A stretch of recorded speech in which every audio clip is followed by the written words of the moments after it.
How's it going, guys? Welcome back to the channel. As you've seen in the last video, we got all the maintenance done on this truck, and right now it's running pretty good. And now that we got all the mechanical issues sorted out, I want to go ahead and jump on to the cosmetic side of things. Now, one of the things I was kind of struggling with deciding on what I wanted to do, I was debating on what type of flare I wanted to run. Here's the front side, and I really do like these fenders, but to find a OEM used one on eBay, it's around $200. And at that price point, I might as well just buy some brand new ones. So I actually picked up a pair of these right here. They're an eBay company. They make these fenders here that don't have the rivets that show, which I'm a big fan of. And also they are a smooth black. They're not a textured black. They can easily be painted if you wanted to. And the good thing about them is they do bolt on, but you don't have to drill any holes through the fender or the fender on the bed. And this whole set right here, I got it on sale for about $270. So we're gonna go ahead and try it out. We're gonna see how well it fits and really see if I like the look of it. So here's what the front looks like without any fender or anything. I do have, I think they're 2-inch spacers. I can't remember, but they are from Bora, I believe. Right there, Bora.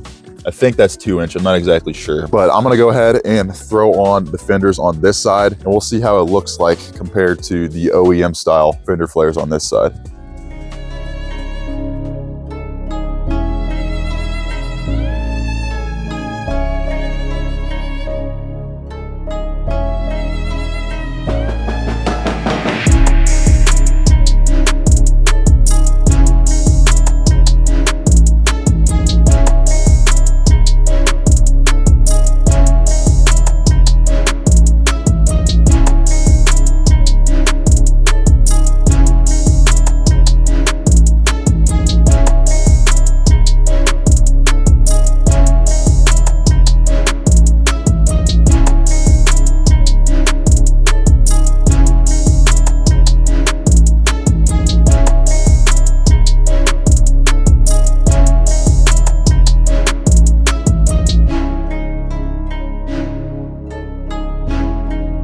Yesterday, it ended up getting a little dark on me, but I went ahead and got this side all done. I'm gonna show you guys basically what I had to do to get these fitted. So on the front side here is actually a little more complicated than the rear because you need to bolt in this bracket, and then you can start putting the fender on. It actually uses little clips, little push clips that have a screw, and they'll go in here and they're plastic. This is what they look like, and it holds it pretty sturdy. As you can see, this thing is pretty strong. It's pretty snug up against the fender, which I like. There's one plastic clip here that you actually need to drill through the front bumper right there, and that is pretty much everything on the front. The only problems I had with the rear was actually getting the old fender flare off. There was 3 screws in here that you need to undo, and everything just kind of clips in, and it's really difficult to pull it off without breaking things. I'm not a big fan of breaking things, even when I'm not going to reuse it, because I do like to sell those things. I only ended up breaking 1 or 2 clips, but they weren't fully broken, so they can easily be glued back on, and somebody else can reuse that old fender if they want to. The fitment on the rear is not as good as the front.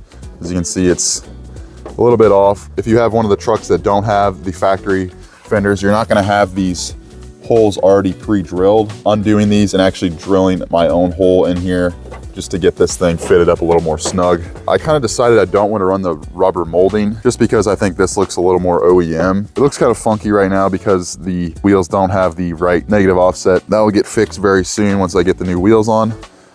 Here is the rear. So here is the OEM side right here. Let me back up just a little bit.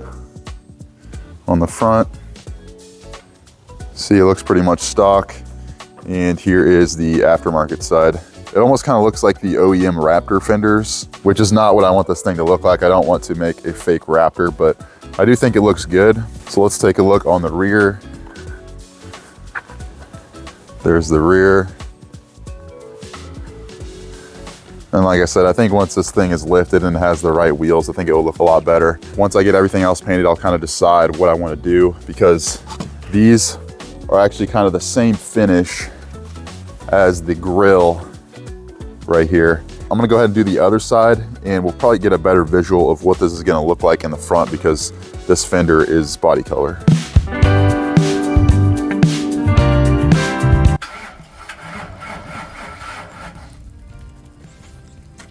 Maybe I should just put it in neutral.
Rev it again.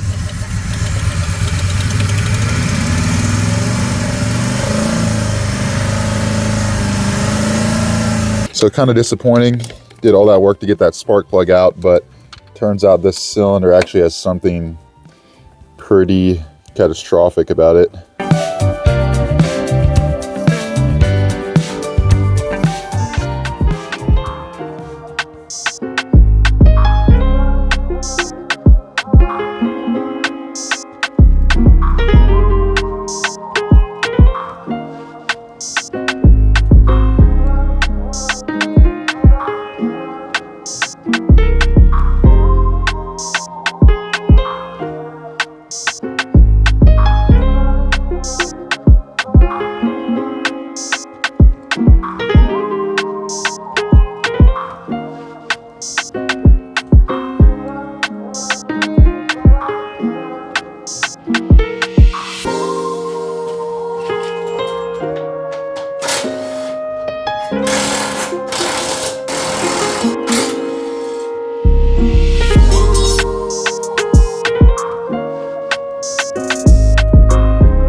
Got straight into sanding down all the paint and all the rust on this bumper and doing a little bit of body work, welding in the holes for the license plate that they drilled. Now you're probably wondering, where did I get this bumper? Because the bumper on my truck is actually chrome, and I actually got a parts car. So these are the other parts that I got, and they're actually the same exact paint code. You can't see any of the metallics right now because it is cloudy out, but it is the same exact paint code as mine.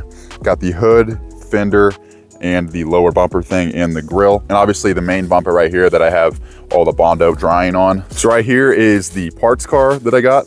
I actually picked this one up from Copart for $28.50. It wasn't run and drive, but I went ahead and put a battery in it when I got it here, tried to start it, and it started, but it ran very poorly. It sounded like this.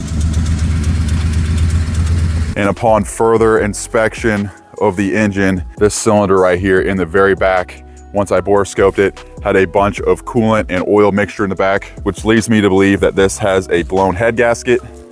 And at that point, I decided I'm just gonna go ahead and go with my original plan on taking off all the parts on this truck and throwing them onto mine. It's not that I don't trust myself doing a good job with painting. It's just I want everything to match perfectly. I don't trust the paint that I purchased to match up perfectly, and I want this truck to look pretty good because I am doing quite a bit of work on it. And some other exciting stuff right here. I got our whole lift kit laid out right here, but we need to get some of these parts onto this truck. And as you can see, this truck is absolutely filthy.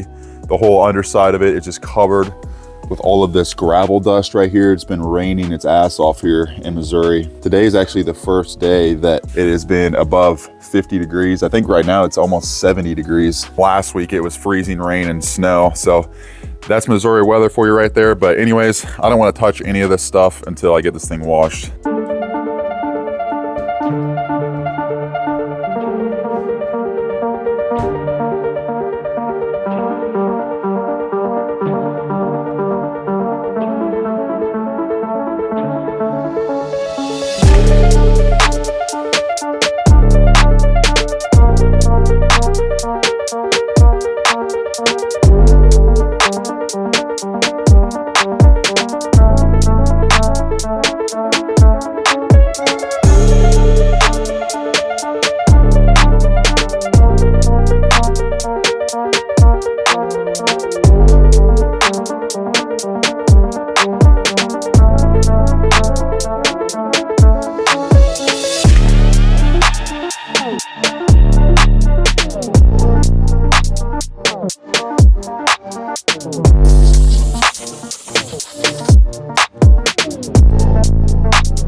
Used this gun for the first time and I'm really happy with it. Got it off Amazon for I think around $60 or so. It's laying completely smooth. I'll show you guys once I'm finished.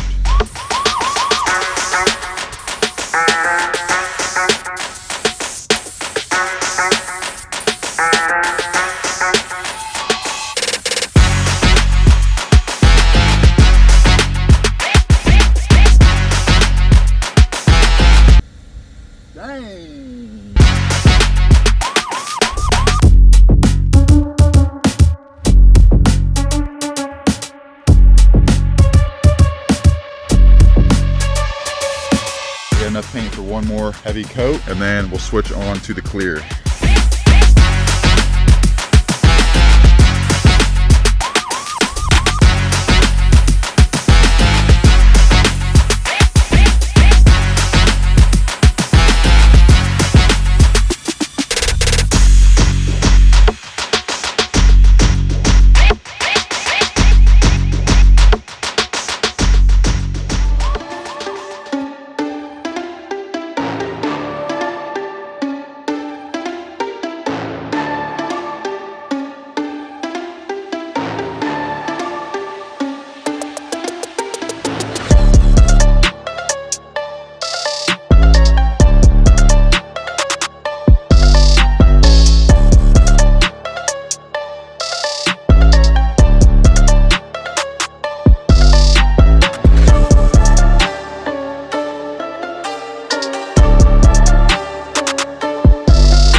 It's been an extremely long journey. Back-to-back days and tons of hours have been put into this. But I think I can say the rebuild on this truck is finally complete.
So here's the truck after about 6 months after the last clip that you guys have seen. It looks quite a bit different than what you guys remember. That's because we do have some mods on this truck that I'll just quickly go over, but those are gonna be for separate videos. The first thing is the BDS lift kit that I custom powder coated. It's got a bunch of mix match parts and everything, rough country shocks and just some weird things. So that video will come out soon, so make sure to watch that. The tires are also 2 inches bigger in diameter, just to fill the wheel well just a little bit more. I am gonna throw some different wheels on eventually. And if you guys can't tell, it's also got a full polish. You guys saw that I removed the decals on the side because this door didn't have that. As for the front bumper, you guys saw that I actually painted this and it turned out really, really good. It honestly looks better than the OEM paint. When you look up here, this paint is a little bit faded and damaged, but it does look a lot better now that I polished it. After having success with that paint gun, I think I'm gonna start painting some more stuff. I was a little bit skeptical because I failed quite a bit of times when painting, especially when painting that gray BMW up there. Now I think I have the confidence with that spray gun and just the knowledge that I've learned from spraying that I can finally paint the hood and the bumper again